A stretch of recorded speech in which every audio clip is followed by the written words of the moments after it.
அதே போல ரொம்ப தெளிவா தன்னுடைய கொள்கைகளை முன் வச்சார். செகுலரிசம், சோசியல் ஜஸ்டிஸ், இதுதான் என்னுடைய ஐடியாலஜி. சமூக நீதி, ஜனநாயக அரசியல், இதுதான் என்னுடைய ஐடியாலஜி. பெரியாரை ஏன் நான் கையில் எடுத்துக்கிறேன், ஏன் வேலுநாச்சியாரை கையில் எடுத்துக்கிறேன், ஏன் அஞ்சலி அம்மாவை கையில் எடுத்துக்கிறேன், ஏன் கர்மவீரர் காமராஜரை கையில் எடுத்துக்கிறேன், ஏன் அண்ணல் அம்பேத்கரை கையில் எடுத்துக்கிறேன் அப்படிங்கிறத மிக தெளிவாக உடைச்சு பேசினாரு.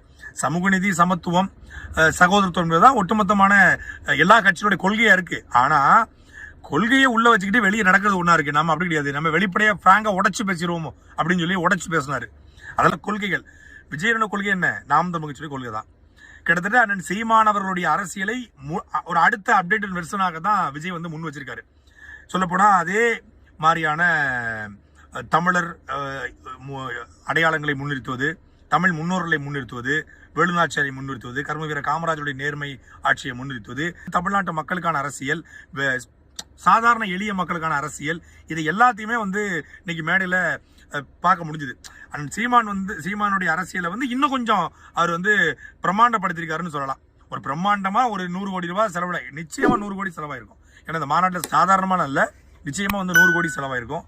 அவ்வளவு ஒரு பிரம்மாண்டத்து மூலமாக அந்த கொள்கையை கொடுத்திருக்காரு. அதுல அவர் பெரியாரை நாம் தமிழ் கட்சி புறக்கணிக்குது, விஜய் எடுத்துட்டாருல. பெரியாரையும் நாம் தமிழ் கட்சி எடுத்துக்குது. பெரியார் மட்டுமே அப்படிங்கிறது தான் நாம் தமிழ் கட்சி எதுக்குதே ஒழிய, பெரியாரும் ஒரு வழிகாட்டி என்பது நாம் தமிழ் மாற்றல. அதைத்தான் பெரியாரிகளுக்கு கொள்கை வழிகாட்டி அப்படின்னு சொல்லி விஜய் அவர்கள் சொல்றாங்க. அப்போ கிட்டத்தட்ட 2 பேருக்குமான கொள்கை பெரிய அளவுல வித்தியாசப்படலை.